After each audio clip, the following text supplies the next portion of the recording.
Guys, ang mainom ng hummingbird sugar water.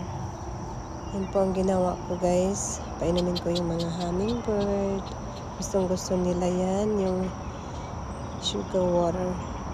Nagpakulo ako ng tubig, tapos nilagay ko yung 5 tablespoon of sugar. And nag-melt siya. Ayan. Yan ang tubig nila. Yan ang inumin ng hummingbirds. Okay. Tingnan natin kung may pupunta ditong hummingbirds. Ito naman sa mga ibang ibon. Sa woodpecker. Yan, paborito ng woodpecker yan. Ayan. Ganito guys, pag animal lovers tayo. Ayan. Ito naman sa ibang ibon. Yung mga doves. Dito sila kumakain. Doon sila ngayon sa puno.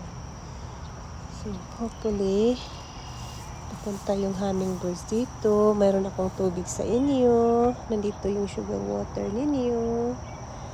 So, dyan nila kukunin yung tubig.